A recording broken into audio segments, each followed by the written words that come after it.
Tidak ada di dalam satu hadis manapun yang mengatakan tanda sujud itu keningnya hitam. Ibnu Katsir mengatakan tanda sujud itu adalah mukanya berseri-seri.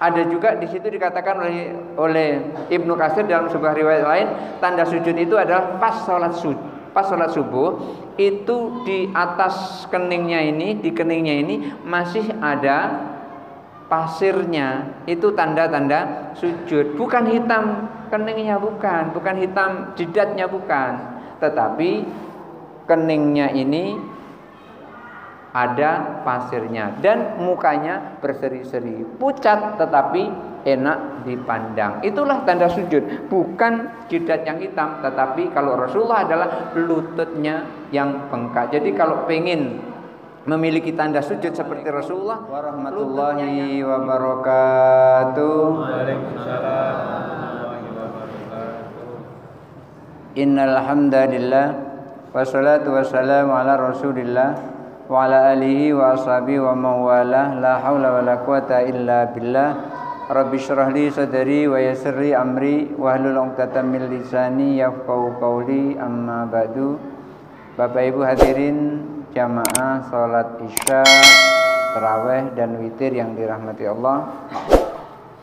Alhamdulillah Allah masih berikan kita kesehatan sehingga kita masih bisa sama-sama melaksanakan qiyamul lail bulan Ramadan, karena Rasulullah SAW sampaikan man qama ramadhana imanan wa ihtisaban ghufira lahu ma taqaddama min dzambi. Siapa orang yang mendirikan malam Ramadan, siapa orang yang mau melakukan salat tarawih selama di bulan Ramadan, ghufira lahu ma taqaddama min dzambi. Salat tarawihnya itu karena minta ridha Allah, karena minta ampunan kepada Allah, minta ridha Allah, maka dosa-dosanya yang 1 tahun yang lalu itu akan diampuni oleh Allah Subhanahu wa taala. Alhamdulillah kita masih bisa sama-sama menjalankan qiyamul lail di malam bulan Ramadan ini. Ketika seseorang melakukan amal qiyamul lail seperti malam Ramadan yang kita alami sekarang ini, itu antara satu dengan yang lain bisa berbeda nilainya. Ada orang yang melaksanakan qiyamul lail itu karena orang itu takut kepada neraka. Ada orang yang beribadah karena takut kepada neraka. Ada orang yang beramal karena takut kepada neraka. Dia sholat takut kepada neraka. Kenapa sholat? Kalau nggak sholat nanti masuk neraka, berarti takut kepada neraka. Kenapa kamu puasa? Nanti kalau enggak puasa Allah masukkan dalam neraka. Berarti orang itu puasanya takut kepada neraka. Kalau ada orang yang puasa takut kepada neraka, sholat takut kepada neraka, zakat takut kepada neraka, semua ibadahnya itu karena takut kepada neraka, maka orang yang seperti ini derajat ibadahnya sama dengan ibadatul abid, ibadahnya seorang hamba. Hamba itu memang takut benar-benar kepada tuannya. Maka ketika seseorang ada yang melakukan infak kepada masjid, dia sampaikan, Pak pengurus masjid, ini infak dari hamba Allah, tidak usah ditulis nama saya, tulis saja hamba Allah. Artinya menisbahkan dirinya itu sebagai hamba Allah. Artinya ia adalah orang yang sangat takut kepada Allah. Ketika Allah panggil Allahu Akbar, cepat-cepat dia melaksanakan sholat pada saat itu. Ini adalah hamba Allah. Maka orang yang beribadah karena takut kepada neraka Allah, ibadahnya adalah setingkat dengan ibadahnya seorang hamba. Kemudian ada orang yang beribadah itu tidak takut kepada neraka, tidak. Dia nggak mikirin neraka itu. Dia sholatnya itu karena minta apa? Minta surga, minta pahala. Bukan takut kepada neraka, nggak mikirin neraka. Cuman ketika dia sholatnya minta surga, minta pahala. Ketika dia puasa juga begitu, puasanya minta surga, minta pahala. Karena di dalam puasa itu Allah Subhanahu wa taala sampaikan di dalam hadis qudsi, as-saumu li wa ana azibi. Puasa itu untukku wahai para hamba Allah. Puasa itu untukku, kata Allah gitu.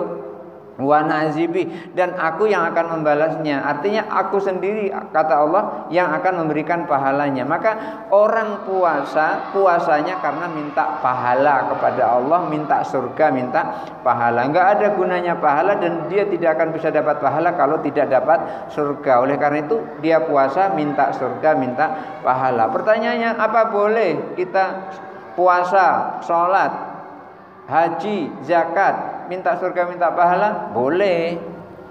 Itu artinya kita sholat minta keuntungan, kita puasa minta keuntungan, kita haji minta keuntungan. Orang haji aja al-hajjul mabruru laisa lahu jaza ilal jannah. Haji mabrur itu tidak ada balasan yang pantas untuknya kecuali surga. Artinya dia menunaikan ibadah haji karena minta surga. Maka kalau ada orang yang minta surga, minta pahala seperti ini, derajat ibadahnya naik menjadi ibadah tujar, ibadahnya seorang pedagang. Saya yakin di mana-mana pedagang pasti cari untung. Gak ada pedagang cari buntung, gak ada. Di sini ada pedagang modal 25.000 terus dijual 5.000 gitu.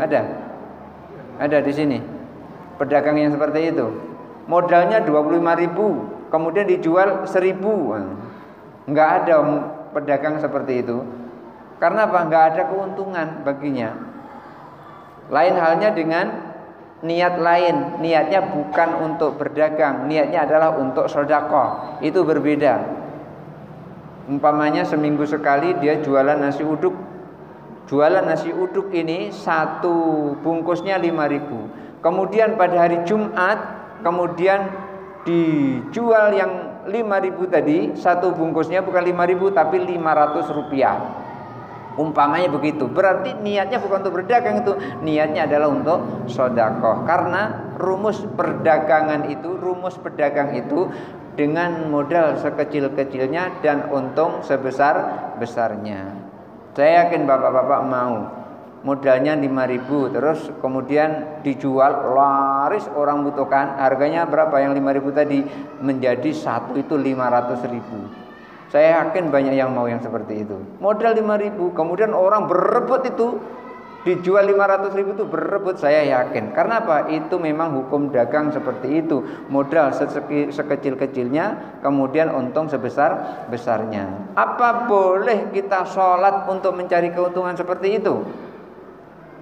Allah Subhanahu wa taala sampaikan, ya ayyuhalladzina amanu hal adullukum ala tijaratin tunjikum min adzabin alim. Hai orang yang beriman, maukah kamu aku tunjukkan perdagangan di mana ketika mau berdagang seperti itu Allah akan berikan pahala, memberikan keuntungan yang luar biasa keuntungannya, yaitu tunjikum min adzabin alim. Selamat dari siksa yang sangat pedih. Selamat itu penting. Maka ada orang dalam ia bercerita katakan kebun binatang karcis masuknya 5.000, itu yang beli pun payah itu 5.000. Akhirnya diturunkan menjadi 1.000. Banyak orang masuk ke kebun binatang. Kemudian setelah masuk semua, kebun binatang tadi ditutup, pagarnya ditutup, pintunya ditutup. Sudah itu tiba-tiba ada harimau satu lepas. Siapa yang mau keluar harus beri tiket 50.000. Rebutan tuh tiket 50.000 itu mau keluar. Kenapa? Pengen selamat.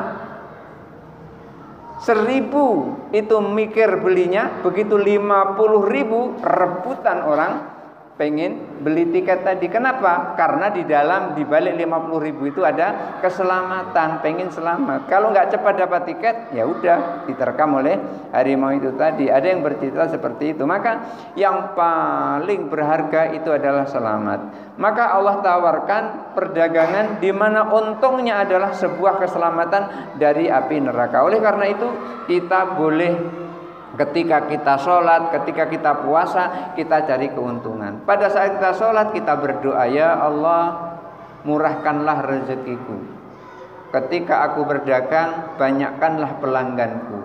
Akhirnya setelah berdoa pada saat sujud terakhir seperti itu, besok dagang mie tek-tek itu enggak seberapa lama langsung habis. Saya pernah melihat ada seorang penjual nasi gemuk, buka jam 6, jam 9 itu sudah habis.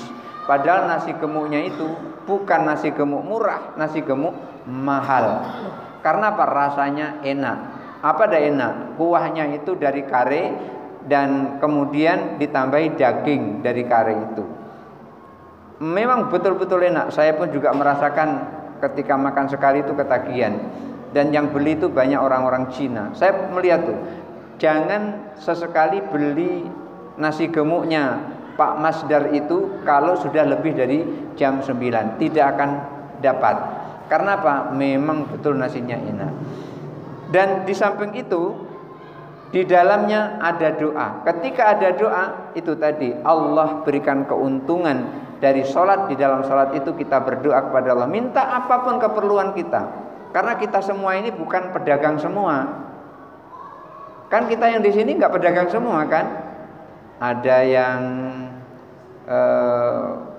sebagai kerja bangunan, ada yang lain-lain, tidak semuanya pedagang. Ketika kita minta sesuatu sesuai dengan pekerjaan kita itu, Allah akan dengar dan Allah akan perlancarkan rezeki orang yang memohon kepada Allah pada saat sholat itu. Maka sholat bisa mencari keuntungan.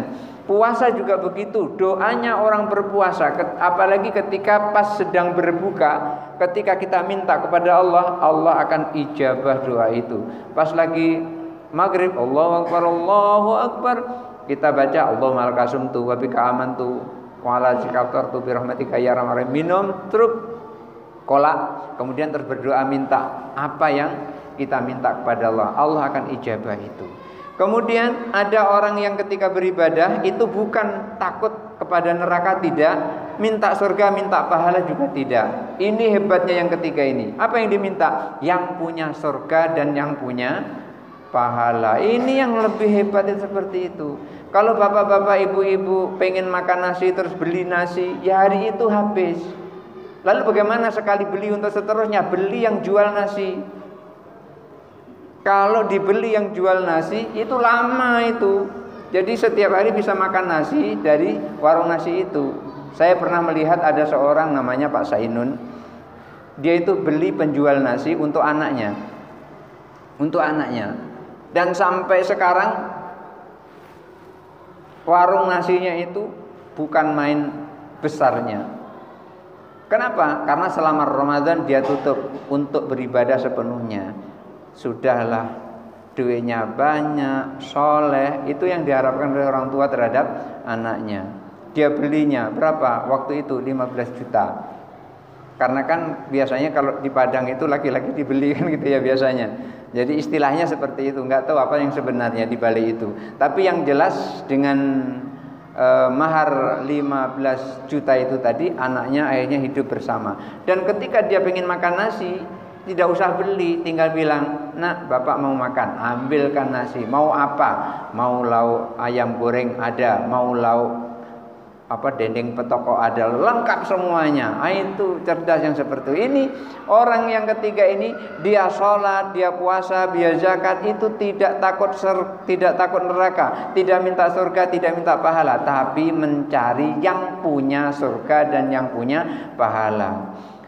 Orang yang ibadahnya seperti ini, maka derajat ibadahnya adalah ibadatul ahrar, ibadah orang yang bebas.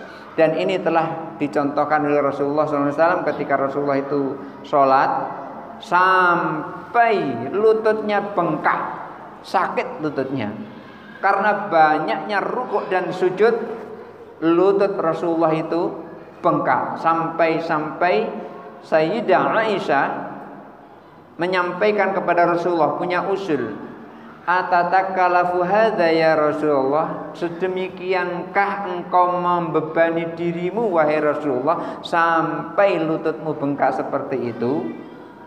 Lalu Rasulullah jawab, afala uhibbu an akuna 'abdan syakura. Apa aku enggak senang wahai Aisyah kalau aku ini dijadikan oleh Allah sebagai hamba yang pandai bersyukur. Rasulullah tanda banyak sujudnya adalah lututnya bengkak. Ada orang yang tanda banyak sujudnya adalah keningnya hitam, jidatnya hitam. Kalau mau banyak sujud bukan jidatnya yang hitam tapi lututnya yang bengkak. Oleh karena itu Rasulullah paling tidak suka kalau ada orang yang keningnya hitam. Paling tidak suka. Kenapa? Dilihat oleh orang akan menunjukkan keriyaannya. Padahal bukanlah itu tanda sujud. Tanda sujud itu bukan seperti itu. Tidak ada di dalam satu hadis manapun yang mengatakan tanda sujud itu keningnya hitam. Ibnu Katsir mengatakan tanda sujud itu adalah mukanya berseri-seri.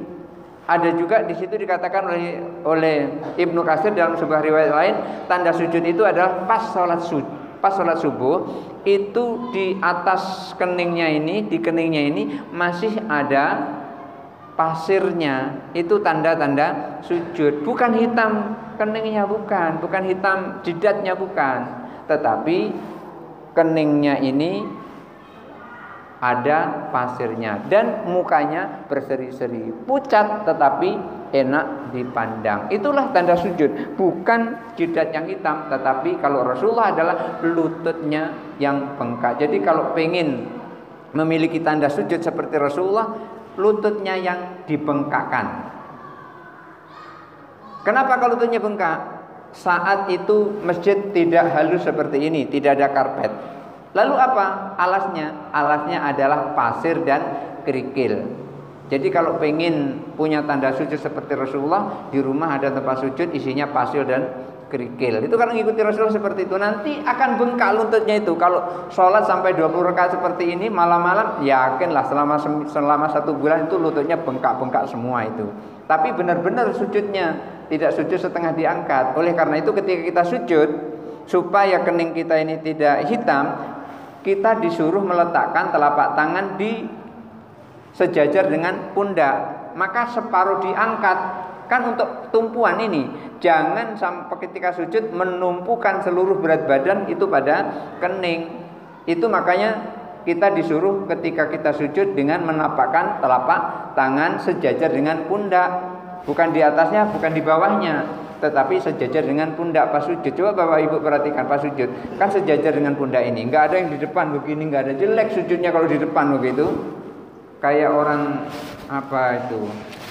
orang-orang yang musyrik yang ketika beribadah. Nah, di sini Bapak Ibu yang dirahmati Allah, ada 3 yang menjadi tingkatan ibadah. Apakah ibadahnya seorang hamba, apakah ibadahnya seorang pedagang, atau ibadahnya seorang yang bebas, yang tadi minta yang punya pahala, yang punya surga. Semuanya ini tidak akan diperoleh oleh setiap orang yang beribadah kecuali mukhlisin. Ketika dia ibadah ikhlas. Ikhlas itu apa? Lillahi ta'ala. Ketika kita sholat, lillahi ta'ala. Ketika kita puasa, lillahi ta'ala. Itu ciri-ciri ikhlas.